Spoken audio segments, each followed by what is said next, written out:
Salut les pilotes, c'est Alan de airbluefox.fr, j'espère que vous allez bien. Allez, aujourd'hui 7e et avant-dernier épisode de notre grande série tutoriel consacrée au Kodiak 100 de Simwork Studio. Au programme aujourd'hui, l'approche et l'atterrissage en mode radionav. Donc on va utiliser le GPS de notre avion, de notre cher Kodiak. Donc on est au départ de Clermont-Ferrand. Et donc on va à destination de Aix-les-Bains, comme on avait vu dans les différents précédents épisodes, puisqu'on a toujours gardé ce plan de vol. Donc pour rappel, dans l'épisode numéro 2, vous pouvez retrouver le plan de vol complet qu'on avait élaboré ensemble d'ailleurs. Et puis, donc fondamentalement, là ça ne change pas grand-chose. Ce qui va uniquement changer, c'est qu'au lieu de prendre une approche ILS-Z, on va prendre une approche radionav. ABF 9er Voilà. 74 ready for pushback. ABF 9er 74 pushback approved. Pushback approved ABF 9er 74. Cockpit au sol, s'il vous plaît. Je vous écoute. Nous sommes bientôt prêts. Compris.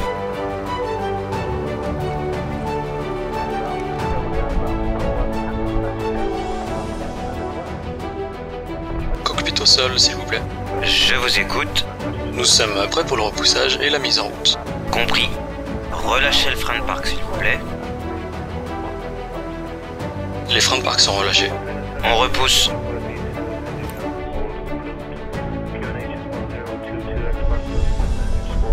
Le repoussage terminé. Appliquez le frein de parc, s'il vous plaît. Frein de parc appliqué. Compris. Ok, la barre de traction est retirée et claire. Je vous fais signe sur la gauche avec la broche. Merci. Déconnectez, allez vous mettre en place pour nous faire signe. Merci, bon vol et à bientôt. Merci également pour les précédents commentaires. Bon, ça fait progresser vraiment tout le monde, moi y compris. Clear. Si vous ne les avez pas lus, je vous invite à les lire. Voilà, il y a des choses très intéressantes que j'essaye de reporter à chaque fois dans chacune des nouvelles vidéos. Donc on va en parler là dans cette vidéo-là. Évidemment, je vous invite à ne pas oublier de liker, bien entendu, de vous abonner et de partager à tous vos amis pilotes. Voilà, il est 18 h ici à Clermont-Ferrand, 18 h 10 même quasiment. La température est de 14 degrés. Donc pour l'instant, ça va, le temps est un petit peu lourd. Donc si vous êtes paré, eh bien écoutez, embarquement immédiat, porte 974, jingle.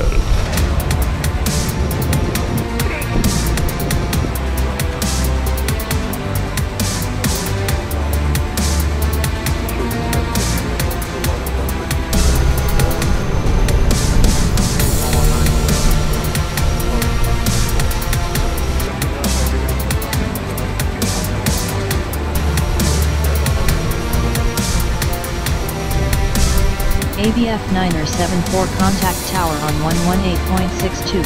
Have a nice flight. Tower on 118.62 ABF 9er 74.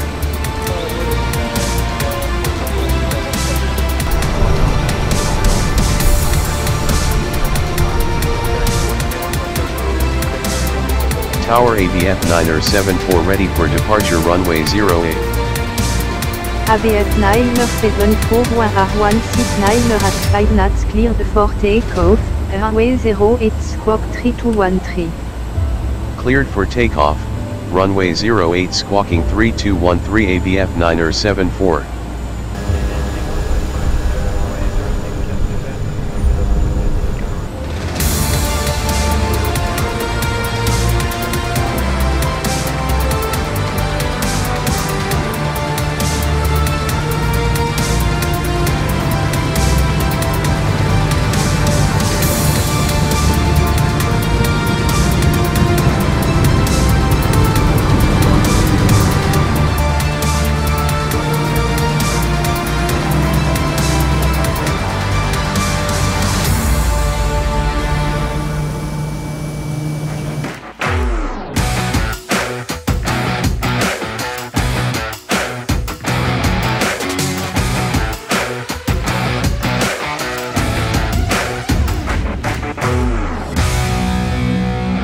Bien, bien, bien.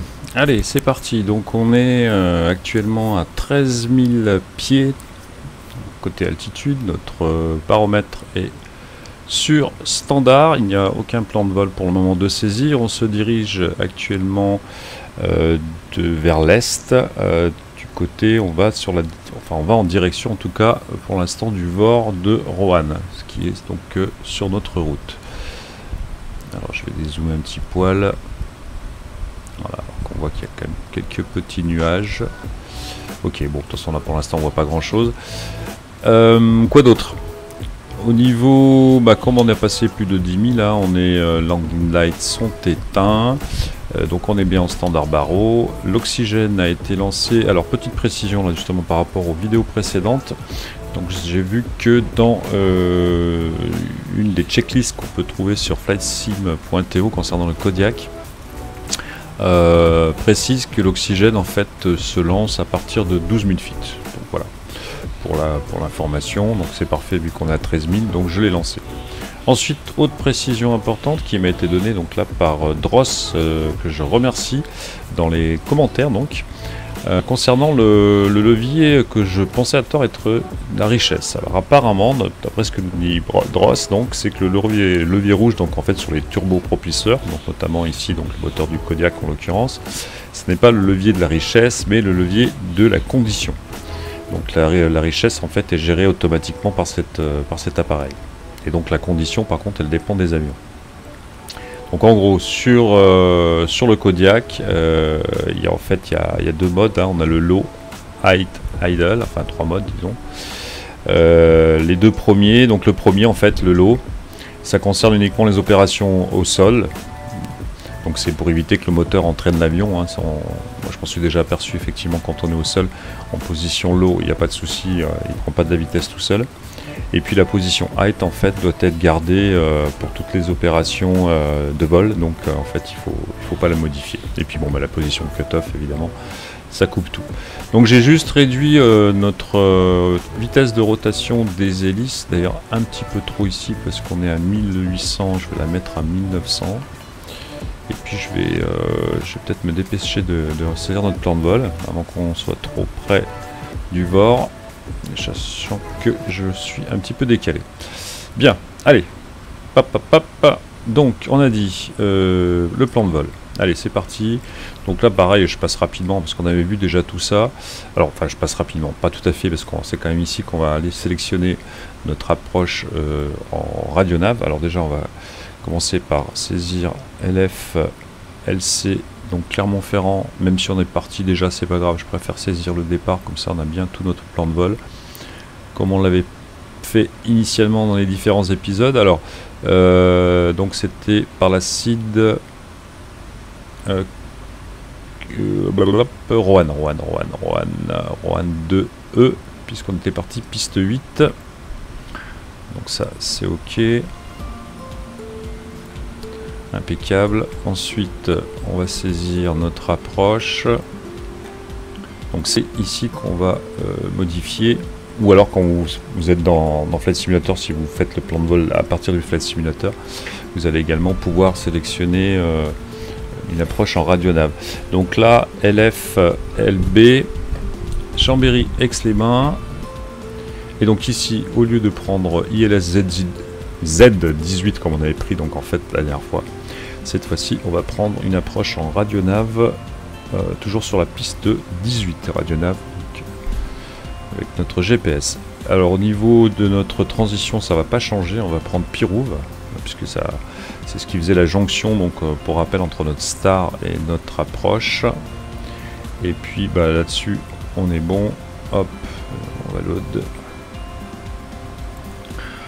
Et enfin, je suis plus très loin de Roanne là, du VOR. Donc on va saisir, il nous manque notre route. Donc comme d'habitude c'était Belep, fort je les connais un petit peu par cœur. Et puis on avait Madot, M-A-D-O-T. Non, je l'ai pas saisi, hop, M-A-D-O-T. Voilà qui est fait. Madot, 13 000 feet, puisqu'on est déjà à 13 000 feet, c'est nickel. Bon, il n'y a plus qu'à activer tout ça. Alors, si je clique sur nav, là, je crois pas que ça va activer tout de suite. Il va partir sur Roanne, non?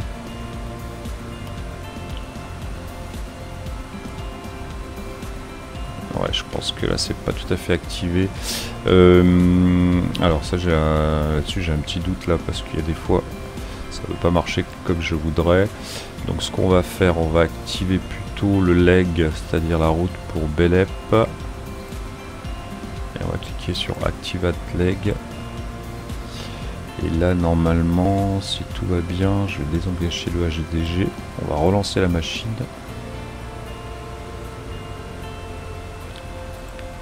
Je vais voir s'il me la prend, sinon je mettrai en direct. Vitesse 144, ouais, je vais ralentir un tout petit poil, on va baisser un peu la puissance, ça nous fera gagner la consommation là. J'ai pas l'impression qu'il va vouloir suivre ma route, donc je vais mettre, on va mettre Belep en direct, et puis on va activer le leg. Alors Belep sur la touche D, ça permet également de voir un petit peu comment ça marche. Hop, activate. Donc là c'est bon. Il va me prendre le chemin, donc déjà, ok, le cap. C'est parti, ça c'est parfait. Et puis maintenant ce qu'on va faire, on va activer le chemin, on va activer le leg. Je sais pas s'il faut que je l'active sur la... Ouais, c'est bien ce qui me semblait, il fallait que je l'active sur la... plutôt sur la suivante. C'est pas grave, on va changer rapidement. Allez, menu, entrée, voilà, c'est bon. C'est tout bon. Hop. Et oui, quelques petites manips hein, pour réussir à récupérer la route, mais là, on va sur Belep. Et direction ensuite... Badot, oui, il y va. Ouais, sinon ça nous faisait revenir à Roanne, c'était un peu bête. Ah, c'est plutôt Belep qui est activé, hein, mais bon.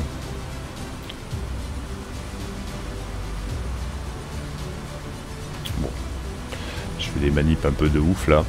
Allez, on va... Non, je vais plutôt remettre Belep en direct. Il faudrait qu'il suive ma route correctement, donc, et puis on verra ce qui se passe après. Allez, direct, entrée. Non, il veut pas m'activer Belep. Ça y est, bon, c'est bon. Allez, on va rester comme ça. On va rester comme ça et puis on verra pour la prochaine. Je l'activerai un petit peu plus tard. En tout cas, notre route, c'est bon. Donc, d'ores et déjà, on a ici notre top of descente. Hein. Donc, dans 15 minutes, ce qu'on avait vu dans les précédents épisodes.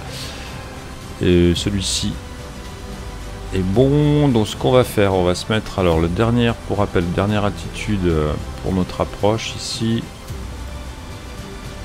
Alors, attendez, je vais mettre dessus déjà, ça sera mieux. Alors notre dernière attitude, c'était 5000 feet. 5000 feet. Donc on va positionner tout de suite l'altimètre là à 5000 feet. Comme ça, ça c'est fait. Il ne faudra pas oublier qu'avec le mode VNAV, il va descendre tout seul. Surtout par rapport à notre vitesse qu'il va falloir réguler nous-mêmes. Donc on va mettre 5000 feet. Toujours un petit peu long. Et puis on va enclencher notre bouton VNAV. Je vais mettre un peu de lumière dans la cabine. Voilà, j'en y verrai un petit peu plus clair.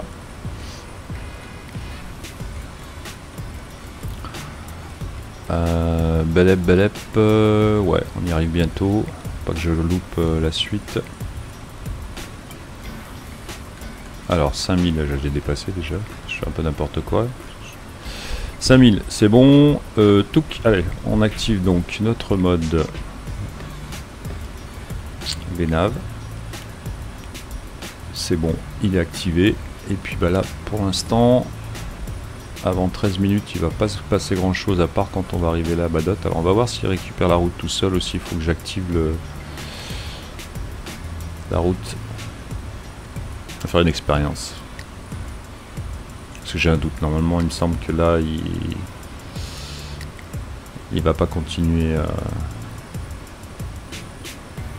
Je suis pas sûr qu'il reprenne la route directement si on n'a pas activé le leg.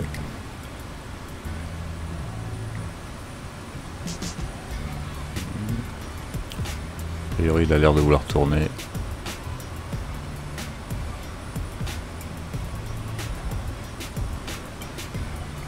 Ou alors il tourne autour de Belep.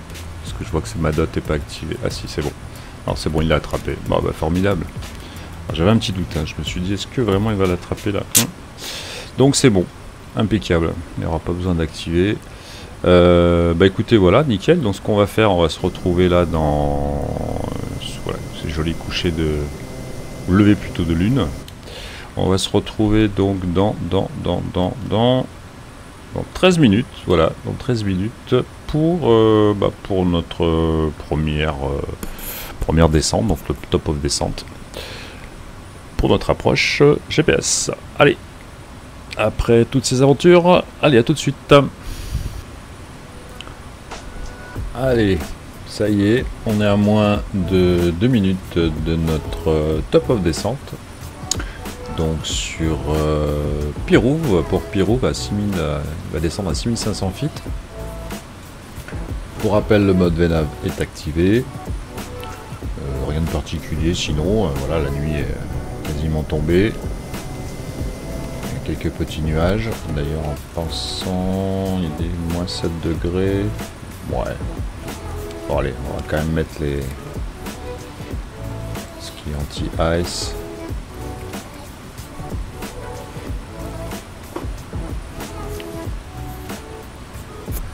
Et il reste 8 minutes. Alors cette partie-là, justement, au niveau des anti-ice... Alors, j'ai aussi quelques remarques sur les lumières. Bon, c'est vrai que je n'ai peut-être pas vraiment prêté attention.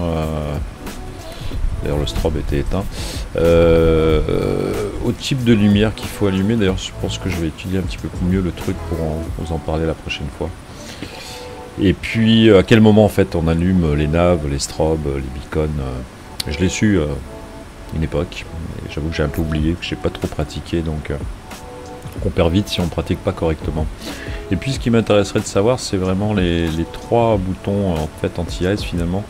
Quelle est la différence en fait un peu des 3? Donc je vais également chercher. Si vous avez des infos là-dessus, n'hésitez pas. Alors le bypass, j'ai commencé à lire quelques trucs là-dessus. Le bypass, a priori. Bon, voilà, j'en parlerai pas là parce que je vais dire n'importe quoi, donc on va attendre. Alors, la prochaine fois. En attendant, qu'est-ce qu'il nous reste là? Eh ben, on va choper la descente, donc il va falloir que je ralentisse. Hein. Voilà, il a activé donc là notre vertical nav. Et du coup, bah, ce que je fais, c'est que je réduis, bien entendu, notre vitesse. Sinon, il va s'emballer le coco là. Allez, on va essayer de rester aux alentours de 140 maximum. Hein. Voilà, si possible 139, ouais, c'est bien. Allez. Alors, essayer de rester stabilisé à cette vitesse. Et puis, bah écoutez, là, on est bon. On est en train de descendre tranquillement. Donc, au niveau indication, bah, comme la dernière fois, hein, on a maintenant notre BOD, le bas de la descente. Dans 6 minutes 12, on sera donc à 6500 feet. Donc rien de particulier à rajouter là-dessus pour l'instant. On va attendre d'être à 10 000 et puis je reprendrai. Voilà, on se retrouve donc aux alentours de 10 000 feet. Un petit peu avant le top of descente quand même. Ok, bah tout va bien, les passagers. Je vous ai pas présenté Jenny, c'est ma nouvelle copilote, hein, parce que John là, il était un petit peu malade ces temps-ci, donc on la voit pas trop, il fait un peu sombre, mais très sympathique. Hein. Elle remplace, oui, John là, qui est un petit peu malade. Puis bon, bah, nos passagers, hein, c'est toujours un peu les mêmes. C'est des habitués. Hein. D'ailleurs, ils ont une carte de fidélité. Je leur ai fait une petite carte de réduction, ça c'est pas mal. Donc on va attendre d'arriver, bah là on est quasiment à 10 000 feet. Ouais, on est quasiment à 10 000, donc on va juste attendre de passer 10 000 pour 2-3 petites manips dans l'avion.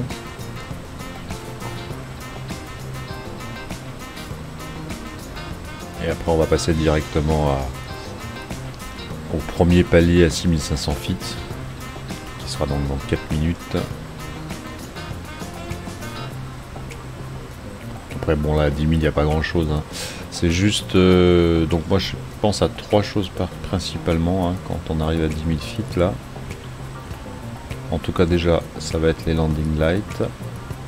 Et puis voilà, quelque chose que j'oublie de temps en temps, c'est vrai que si vous vous rappelez de l'épisode numéro 5 je crois, on avait parlé du décollage et du réglage du rudder trim ici par rapport au poids, hein, qu'on avait dans l'avion et donc par rapport à notre centre de gravité, donc ici qui est pour moi à l'arrière. Non pas du tout, pardon, ça c'était pour l'élévateur. Ici le rudder trim c'était au décollage en fait, le Kodiak qui tire à droite. Ça c'est dû au moteur, donc c'est tout à fait normal, et à chaque fois donc on réglait le rudder de 2 petits crans, enfin en tout cas pour moi c'était 2 crans sur la gauche. Ça fait que ce que j'ai fait au décollage, donc il est décalé. Alors c'est un peu embêtant à l'atterrissage puisqu'il va également se décaler, donc je vais le repositionner au centre. Voilà, c'est quelque chose que parfois j'oublie et c'est vrai que c'est un petit peu problématique. Voilà, donc là normalement on devrait être bon pour ça. Ça secoue un peu. Ensuite, eh bien, on va couper on va allumer plutôt nos landing lights. Et enfin, dernier petit point, on va demander à nos pilotes enfin avant-dernier point, de se loquer. Enfin bon, du coup là j'ai oublié de déloquer, mais normalement voilà, on met leur ceinture. Et enfin, on va couper les lumières de la cabine. Voilà, pour que notre petits yeux s'habituent à la pénombre. Et puis pour les passagers en cas d'évacuation également, pour que leurs yeux s'habituent à la pénombre. Voilà, vous savez tout. Et bien voilà, on se retrouve à, ouais, quoi que c'est dans 2 minutes, hein. Ouais, si on se retrouve je vais couper vite fait en moins de 2 minutes pour la suite. Allez, on est bientôt donc là 6500 feet. Les conditions de vol sont plutôt dégradées, hein, ça brasse vraiment pas mal. Bon, de dehors on voit rien, hein, je suis complètement, on est complètement dans les nuages, donc de toute façon on va rester concentré sur nos écrans de navigation. Tiens, d'ailleurs on va zoomer un petit peu là. Alors, donc là on va sur Pirou, donc c'est bon, et donc on est bientôt à 6500 feet, donc on va arrêter là de descendre pendant quelques miles, 4,5 miles, avant d'entamer à de nouveau notre descente, toujours en mode VNAV activé. Alors si tout fonctionne bien. On a un vent de 18 arrière, mais il y a des petites rafales par moment. On dirait que ça s'est un petit peu calmé là.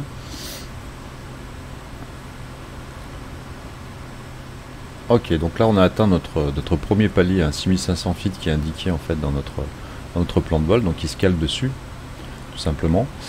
On va en profiter. Non, je vais pas changer le barreau tout de suite parce que ça va changer l'altitude. Par contre, je vais conserver ma vitesse surtout.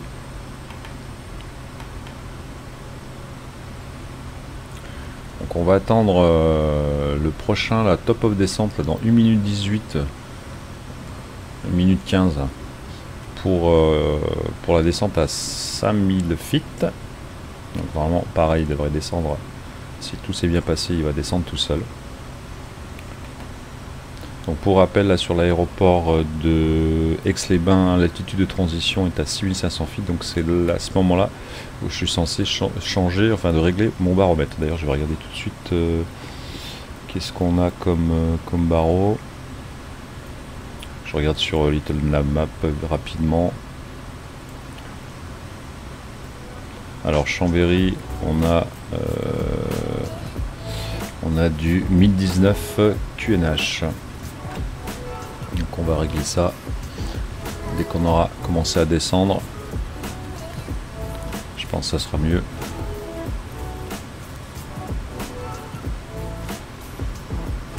Allez, 15 secondes.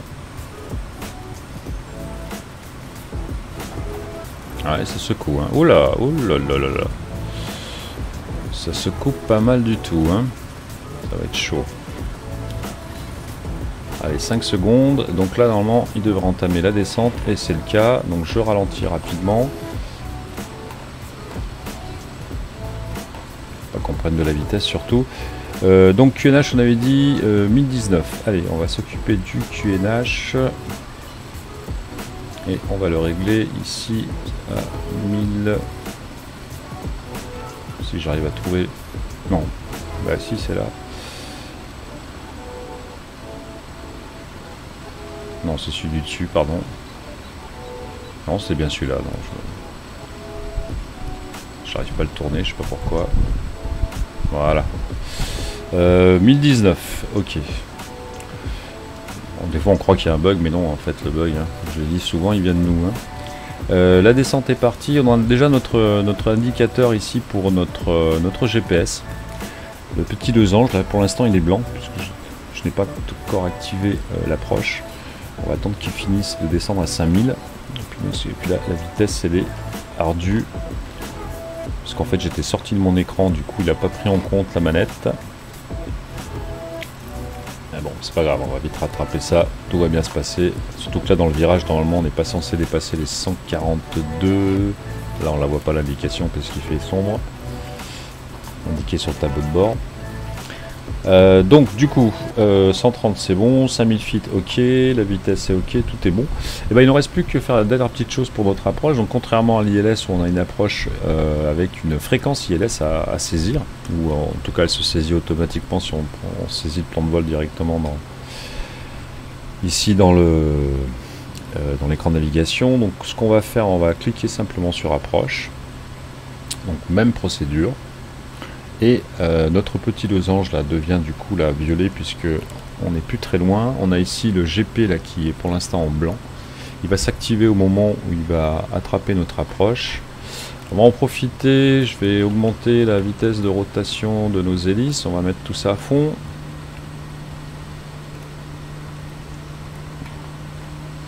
Et je vais réduire la vitesse. Comme ça.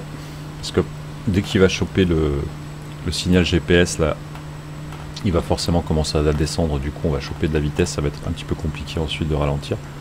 Donc on va essayer de se mettre tout de suite un petit peu comme notre vitesse de montée, 101 par là, avant qu'il attrape notre petit losange. Et c'est bientôt le cas, alors que dehors on voit que dalle. Dehors oui on voit mais vraiment que dalle, hein. C'est parfait. On va rester sur nos instruments. Allez, on y est presque. La vitesse est bien. Et je vais mettre un cran de volée déjà, ça sera pas mal. Ça va éviter qu'il accélère trop fort là, dès qu'il va commencer à descendre.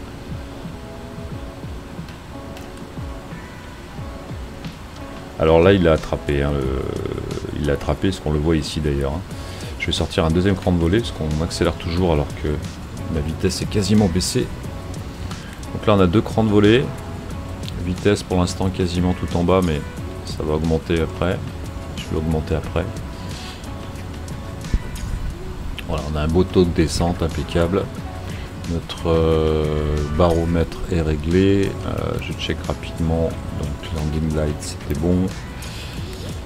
Le rudder trim c'était bon. L'aileron il n'est pas tout à fait centré. Je vais le centrer aussi, tiens. Voilà. Ouais, un petit coup là. L'oxygène, on va le couper. Je sais pas s'il faut le couper à ce moment-là, mais comme il faut l'allumer à 12 000, je me dis qu'il faut peut-être le couper avant de descendre. Notre vitesse, ça va. Alors, pour l'instant, on est bien. On donnera le dernier cran de volée un petit peu vers la fin. Alors, est-ce qu'on y voit quelque chose? Non, on voit. On aperçoit légèrement. Ah bah il pleut en plus. Il pleut très fort. Et voilà, impeccable, même avec une approche GPS, ça va le faire. C'est là qu'on va voir la maîtrise du pilote. Vous voyez, arrivée de nuit, messieurs, dames, sous la pluie, avec un temps exécrable. Bon, 4 degrés, allez, je vais couper tout ce qui est anti-ice, là, hop. Je vais laisser les pitot quand même. Ça coûte pas grand chose, je pense. 3500 feet, ouais, je vais attendre encore un peu. L'aéroport est à 800 feet d'altitude. Et puis on va ralentir encore. On va quand même se positionner là. Non, on voit rien. On voit vraiment rien. Ouh, ça va être chaud bouillant, je vous le dis, chaud bouillant. Ah, que d'aventure avec cette compagnie aérienne Air Blue Fox. Bon, là je vole pas pour la compagnie, hein, je vous le cache pas, parce que je vais pas prendre de risques non plus quand même. On va pas cracher un avion de la compagnie pour un tuto. Allez, je ralentis là, un autre cran de volée. Et puis on va se mettre à 70 par là, ouais. On est bien à 70. Voilà, on n'est pas bien là, justement. Tranquillou bilou. Dans le noir, total. Ah, je vois la piste, c'est formidable.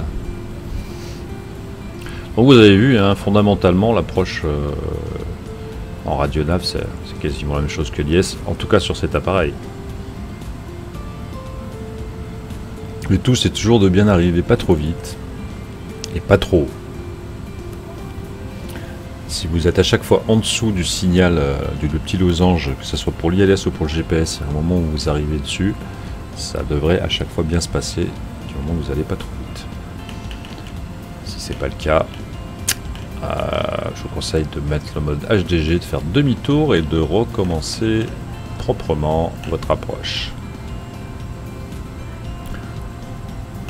Bon bah écoutez, ça se dégage un peu, il y a un petit peu moins de vent quand même. Sensiblement, ouais, il y a du 12-13 en plus, c'est bien, on a le vent de face. Donc du coup on est sur la bonne piste. Ce qui n'était pas forcément le cas quand on avait fait l'approche ILS dans le précédent épisode. Alors, nos lumières du papy, j'ai retenu le nom cette fois, sont allumées. On a 2 lumières blanches, 2 lumières rouges, donc tout va bien. Les lumières rouges, c'est qu'on est trop bas, et les lumières blanches, c'est qu'on est trop haut. Donc quand il y en a 2 de chaque, c'est middle, milieu, on est bon. Ah là là, que d'aventure, que d'aventure. D'ailleurs, n'hésitez pas à regarder d'autres tutos, hein, parce que je suis pas forcément au top du top, hein. Il y a toujours des gens qui sont toujours au plus top que ceux qui sont au top. Donc il faut, pour faire une idée générale, ne pas hésiter à regarder d'autres tutos, puis surtout regarder les commentaires également, qui apportent pas mal d'eau à notre moulin concernant cette superbe appareil. Alors je vous cache pas qu'en ce moment je suis pas mal sur le Twin Otter. Je l'aime beaucoup également. Je reviendrai dessus pour d'autres vidéos, mais bon, je tenais quand même à terminer cette petite série. Voilà, on cause, mais on va réduire un petit peu quand même encore notre vitesse. Je vais essayer de me positionner peut-être un petit peu plus droit là. Non, ça va, on est bien là. On y voit que dalle, par contre il fait vraiment sombre, donc il pleut, ouais, c'est un petit peu, il pleut un peu. Hein. Bon, on va reprendre en manuel, qu'est-ce que vous en pensez? Parce qu'il part un petit peu à droite là. Je vais reprendre en manuel et puis donc il va pointer comme d'habitude un petit peu du nez. Alors je vais tout de suite essayer de compenser. Hop, ouais, bien, j'ai bien compensé là. Voilà, on est en manuel. Et puis bah maintenant il n'y a plus qu'à suivre. On peut toujours continuer à suivre le petit losange, hein, qui va nous indiquer notre taux de descente idéal grâce à notre GPS. Alors important, hein, quand vous descendez en radionav, c'est bien régler le baromètre parce que sinon la descente elle va pas être bonne.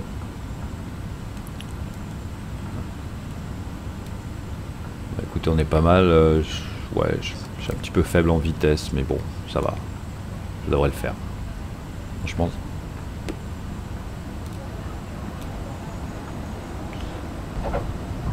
Wow. Toujours un peu violent, hein. Toujours un petit peu violent quand même le nez.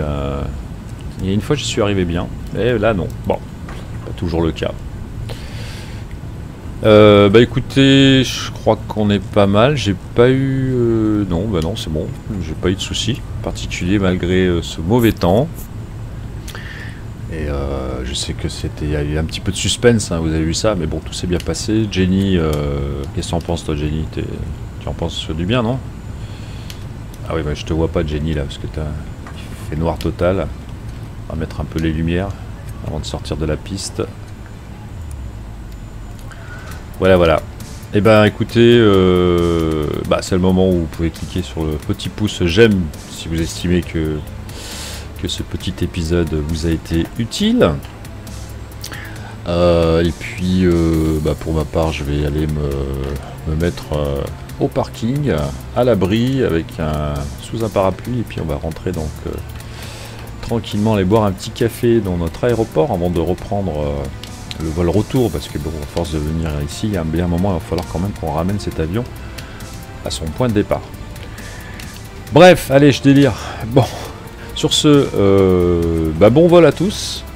On se retrouve très bientôt pour le dernier épisode consacré au Kodiak 100. Donc dans ce dernier épisode, écoutez, on va tout revoir depuis le début. Ça sera un épisode, une synthèse de tout ce qu'on a vu, avec en apport en plus tous les commentaires que vous avez pu faire et qui ont apporté, donc comme je disais tout à l'heure, de l'eau au moulin. J'avais envie de la placer, cette phrase, dans la vidéo. Je l'ai placée 2 fois. J'ai eu droit à un petit bonus. Voilà. Allez, salut les pilotes. À très bientôt et merci encore de me suivre. Bye bye.